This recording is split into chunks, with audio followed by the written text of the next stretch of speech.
Хора, надявам се епизода да ви хареса. Аз се старая, моля слагайте лайкове, за да знам, че ви харесва този формат. Валеро. Кварталният антигерой. Валеро е 27 годишен мъж, който перфектно олицетворява понятието мамино синче.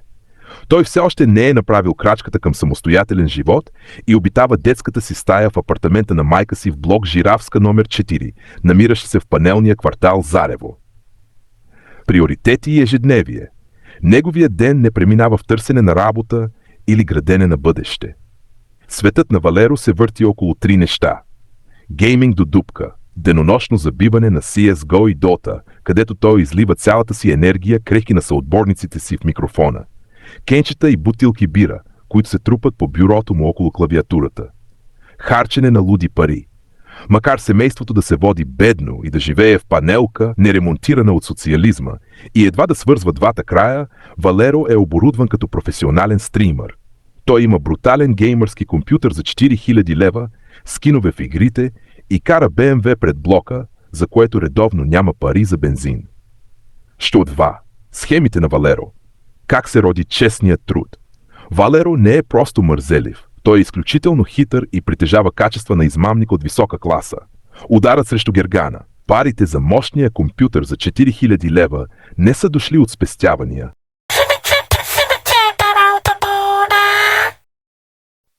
Може бе! Прикритието на пазара, за да не се разчуе измамата и най-вече, за да не разбере майка му откъде има толкова пари изведнъж, той разиграва перфектен театър. В продължение на 3 месеца Валеро работи на местния пазар, мъкнейки щайги, уж за да докаже на майка си, че си е изкарал компютъра с честен, кървав труд. 3. Тъмната страна на характера му. Въпреки че пред приятелите си се прави на велик газар, у дома Валеро проявява наглост и агресия. Когато майка му се опита да му наложи контрол, той лесно губи самообладание, започва да крещи вулгарности и понякога дори замахва по време на тежките им домашни скандали. Майката на Валеро – измъчената работничка. Майката на Валеро е жена на възраст между 45 и 60 години и е истинският трагичен герой в тази къща. Тя е уморена, съсипана от живота жена, която носи целия дом на гърба си. Майка му работи в хранителен магазин, където разтоварва стоката от камионите, смята разходите и поръчва нова стока за магазин. Се късно вечер, миришеща на хладилни витрини и умора, и веднага застава пред печката. Нейното ежедневие е безкраен цикъл от готвене на супи, чистене и пресмятане на стотинките, за да успее да плати сметките за тока, които компютърът на Валеро и неговото БМВ редовно увеличават. Когато се прибере вкъщи, тя често започва да готви 24/7, защото освен работата си трябва да се грижи и за дома, докато Валеро прекарва почти цялото си време пред компютъра. Разкъсана между гняв и любов, отношението й към Валеро е изключително сложно. Тя вижда, че синът й е мързелив, нагъл и я използва, но в същото време майчината й обич е сляпа.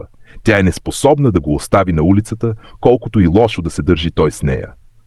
Вечният цикъл на домашния скандал. Живота в панелката в квартал Зарево се върти в един безкраен, почти комичен, но и напрегнат цикъл, който се повтаря всяка седмица. Понякога майката на Валеро се прави на строга и го гони от къщата под наем, за да уж му покаже какво е тежък живот. Тя му дава пари и го изпраща на квартира, заедно с неговото БМВ и компютъра. Валеро обаче започва да й мрънка и да я моли да остане вкъщи. След това все пак тръгва и започва да се прави на големия газар и истински мъж. Но само след 2 дни майка му звъни по телефона и започва да плаче, като го моли да се прибере вкъщи. Тази ситуация се повтаря всеки месец.